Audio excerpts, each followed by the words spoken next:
projet bi dafay entrer ci cadre benn projet bu tudd Design Up 2.0 donc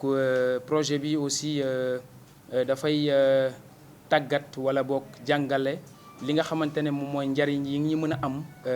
ci li nga xamante ne moom mooy mbalit. parce que gis nañu tey suñuy mbalit yu bari wala boog ñun gis-gis bi ñu am ci mbalit mooy dajale ko ci pôle bi bu oto bi ñëwee ñu jox ko mu yóbbu ko Mbëbës.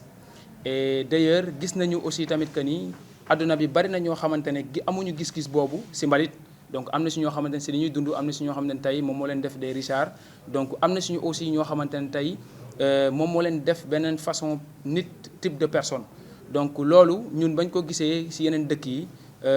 beneen projet boo xamante ne tey moo njëkk projet bi mu nekk quartier de zéro déchet ñu gis à travers formation yi nga xamante ne tey même initiateurs yi ñoom ñoo ko organisé woon que ni yeneen dëkk yi ñoom dañuy gérer bu baax a baax seen déchet te dañ ko jox te dañuy dëkk ak moom. ñu ne nag ñun lii bëgg nañ mu am suñu quartier donc si loolu lañ demee di def ay ñuy tàggat di ñu won mbalit ba njëriñ la am ba tey ñu ñëw si nga xamante ne moom mooy festival. festival bi nag li ko tax dafay dugg si dans le cadre du biennale ñëpp xam nañu biennale bu ñëwee artistes touristes yi dañuy déplacé fu nekk di dem di visiter. ñu ne nag bii dafay spécial li tax muy spécial mooy que ni nit ñi doon defee foire mooy nit ñi dañuy dem ay si yenn place louer benn tente et cetera nit ñi di dugg di visiter. ñu ne non ñun cautionné wuñu loolu li ñuy cautionné mooy invité nit ñi ñëw si kër yi di fi visiter ñu exposé si biir kër yi ba nga xamante ne tey du teye nit ki nekk si këram di continuer def ay activité am te nit ki day ñëw aussi itam dugg visiter di xool ay mbir yoo xam dañ ko exposé mais à partir des mbalit. parce que mbalit liñ fa lépp li ñuy exposé tey si festival bi si mbalit lay jóge kon tey message bi ñuy lancé suñu autorité message bi ñuy lancé population sénégalaise yi message bi ñuy lancé adduna bi yëpp mooy que ni ñun ñëpp dañu war a taxaw temm défendre suñu environnement nu ñu koy défendre mooy d'abord nag ñu valoriser suñu ay mbalit te xam ni mën nañu jural njariñ bu baree mën nañu jural koom-koom comme mënuñu jural yi nga xamante ne tey mën nañ ci jëfandikoo bu baax a baax parce que gis nañ yeneen dëkk di ko def. instant bi li nga xamante ne nii war nañ ko ci dolli mooy xamal leen le programme parce que kat qui parle de festival parle d'un programme riche et que le programme am na loo xamante ni mooy li ko taxawal. mooy chaque jour durant le festival du 25 au 29 il y a des expositions comme ni ñu ko waxee expositions yi day amee ci biir kër yi li ñu ci jublu mooy créer benn vivre ensemble bi créer benn convivialité bi entre les populations riveraines ak tamit ñi nga xamante ni ñoom ñooy designers yi ñëw mais aussi les visiteurs pour que ñu xam ne la population hannoise population hospitalière la population boo xamante ne nii boo ñëwee rek di nga bokk. beneen mbir au-delà des expositions il y a des ateliers yoo xam ne nii ces ateliers seront animés par les designers dinañu ñëw à travers ces ateliers expliquer waat lan mooy solos gestion des déchets bi lan mooy solos mbalit bi nga xamante ni dañ koy jël ak différents types de mbalit yi nga xam ne nii ñëpp ñi ngi am ñoom dinañu ñëw wax ci benn bu ci nekk lan lañ ci war a mën a def ak nan lañ ko war a mën a gérer au niveau des ménages au niveau des écoles au niveau du quartier. mais avec ce projet dinañ ci jàngale wane que ñi mbalit bi ñuy tuur ci biir plage bi mbalit bi ñuy tuur di ko sànni ci mbedd mi waratut a mën a nekk parce que am na ay yeneen méthodes yoo xamante ne nii ay nit ñu ngi siy liggéey di ci defar yeneen ak yeneen yoo xam ne nii day amal nit ñi njariñ donc pour dire que ni sensibilisation moom mooy la base du festival waaye it dafay ñëw en son heure par rapport à la gestion des déchets dans le quartier Hann Plage mais aussi dans Hann Bel-Air en général donc je peux dire en gros que ni festival bi activités yi ciy am vraiment au-delà des expositions et des ateliers ñu ngi ciy xaar population bi yëpp parce que y a une nuit culturelle boo xam ne nii qui se tiendra le vendredi 27 ku lire programme bi dina ko ci gis de fii dans le quartier Hann Plage et dans cette activité ñu ngi ciy xaar tous les acteurs culturels mais aussi toutes les populations pour que ñu ñëw wane ñoom it seen ay mën-mën seen ay xalaat seen ay jàppale ci biir sensibilisation bi parce que li nga xam ne ni moom moo nekk en général dans le festival Super Mbalit c'est de conscientiser les gens c'est de les sensibiliser sur la gestion des déchets donc activité culturelle boobu dina ci am il y aura aussi le 28 un concert qui entre toujours dans le cadre de la sensibilisation avec des artistes de la commune mais aussi d'autres artistes invités qui viendront et qui vont donner leur participation par rapport à cette sensibilisation sur la gestion des déchets dina am benn match de gala boo xam ne nii dinañ ko organiser au niveau de Guédiawaye qui va opposer benn centre de foot bu nekk Guédiawaye ak benn centre de foot bu nekk Hann Bel-Air waaye bal bi nga xamante ne nii moom la ñuy jouer match bi bal à partir du recyclage la maanaam ay mbalit lañ ko defaree ba mu nekk bal te du tere ay nit mën nañ ci pratiquer sport Donc tout en général ça entre dans le cadre de la sensibilisation et du recyclage des déchets. ñun jigéenu Yaraax yëpp ñu ngi wax ne ñu ngi kontaan ci ki nga xam ne moo ñu indil projet bi muy Selli ndax lii tey bu ñu demee ba am ci tuuti xam-xam daaw ba ren mu fiy ñëw tout le temps di ñu former ci naka la ñuy def ba wàññi mbalit ak naka la ñuy def ba dëkk ak mbalit te duñu am ak moom problème loolu bu ñu ko xamee tey dañ koy gërëmee Selli ndax mën naa ni mois de mai ba mois de mai bi mi ngi fiy ñëw chaque jour nekk di ñu accompagner ci loolu ñu gis ci suñu bopp nag kontaan ci festival bi ngeen ñu indil te ñun jigéenu Yaraax yëpp ñu ngi préparé wu di leen xaar fas yéene leen dalal tatagal leen yaatal leen daal parce que kontaan nañ bu baax a baax ci projet bi nga xam ne moom ngeen ñu indil gis nañ ci suñu bopp xam nañ ni njariñ la daal. Ça fait plusieurs années yoo xamante ni ñi ngi wax ci mbirum pollution plastique bi te ku ne xam na ni plastique bi donc Sénégal dañuy accueillir presque 200 000 tonnes par an. Sur les 200 000 tonnes par an, donc il n'y a que 9 000 qui sont recyclées. Donc 9 000 yooyu ñuy recycler li ci des lépp ci géej gi lay dem lii ci nature bi lay dem lii jur gi lekk ko li ci des dafay ëlbatiku bu ko jën yi lekkee moom la ñuy toggaat añ ñun ñoo koy lekkaat. Donc mosuñoo jóg nag ci di wane ay solution parce que derrière chaque problème il y a une solution donc loolu chaque fois ñu ngi koy wane tey plastique bi tey mun nañ ci génnee carburant plastique bi mun nañ ci defar pavé plastique bi mun na tax tey Sénégal tàggoo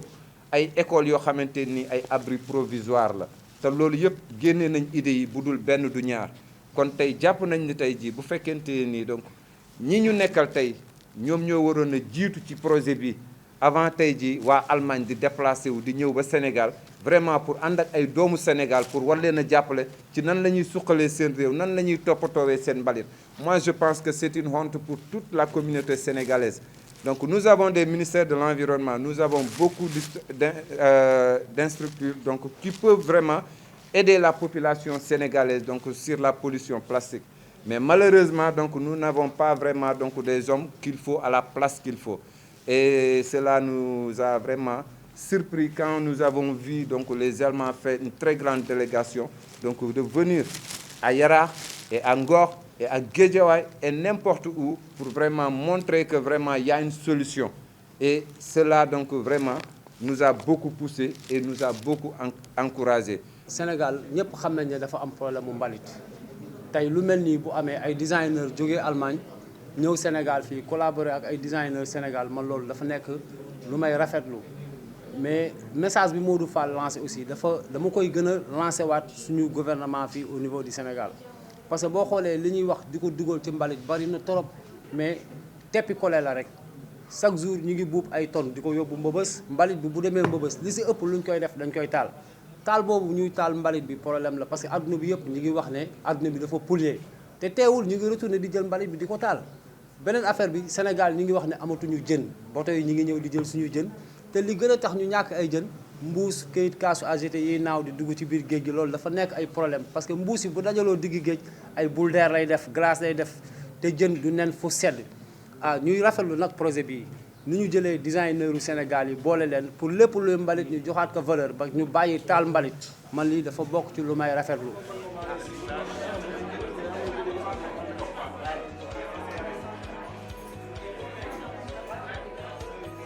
Nous sommes très contents de vous accueillir ici. Donc c'est une conférence de presse dans le cadre du festival Super Mbalit qui se tient du 24 au 29 mai ici à Yaraax, mais aussi à Médina, à Ngor et à Mamel, ainsi qu'à Guédiawaye. Et l'idée derrière ce festival, c'est de changer un peu la perception qu'on a du déchet et de faire du déchet, de lui donner tout simplement une valeur et de sortir un peu de la perception qu'on a d'habitude. Et donc, c'est un projet qui a été financé par le ministère des Affaires étrangères de la République fédérale d'Allemagne et qui est déroulé par notre structure qui s'appelle Swan Design. Et ce qu'on fait, c'est qu'on met en tandem des designers donc, du Sénégal et d'Allemagne qui, ensemble, ont travaillé à des collections autour du déchet. Et Voilà, et ces collections, nous allons les montrer dans le cadre du off de la Biennale et surtout chez l'habitant. L'idée, c'était aussi de faire contribuer les communautés. L'esprit du festival, au fait, c'est un esprit de partage, de sensibilisation et vraiment, je parle de sensibilisation parce qu'on sensibilise la population. On va dans les maisons, on y expose et on y anime même des ateliers pour partager avec l'habitant, avec la famille qui nous accueille, pour échanger et pour qu'à la fin, ils puissent reproduire ce qui a été fait à partir de déchets qui ont déjà même été récupérés aujourd'hui parce qu'on a fait le tour des maisons avec les designers. Donc voilà, c'est vraiment cet esprit-là, un esprit convivial, de solidarité, de partage et d'échange, parce que les designers allemands aussi travaillent avec les Sénégalais. C'est toute une problématique, il faut s'entendre au niveau du langage. Voilà, c'est quelque chose de vraiment très beau parce qu'on se comprend à travers les créations et c'est ce qui va se passer avec les familles qui nous accueillent. Pour moi, ça me semble toujours un miracle qu'on est ici avec un grand groupe des Allemands, 20 personnes, et qu'on rentre aussi profond dans votre société, qu'on a la possibilité de rentrer dans vos maisons, que vous ouvrez les portes, que vous nous recevez avec des bras ouverts. Et c'est une incroyable chance de pouvoir travailler avec vous. Vous êtes tous les gens qui appartiennent à ce projet sénégalais sont des bravoureux artisans professionnels qui partagent la fascination, la motivation et l'inspiration avec nous. Et ça nous met très ensemble et on est très curieux ce que ça donnera pour ce festival incroyable ici dans vos maisons à Yarac. Les designers, ils viennent de différentes disciplines. On n'a pas seulement visé un échange culturel, mais aussi un échange de disciplines. Donc il y a des menuisiers, il y a des couturiers, il y a des photographes, il y a des illustrateurs, il y a plein de sortes de designers et d'artisans qui trouvent ensemble et qui se partagent leurs connaissances et leur savoir-faire. Et voilà, c'est aussi une des points forts du projet. Merci. Hann TV, télé askan bi. Hann TV. Télé askan bi.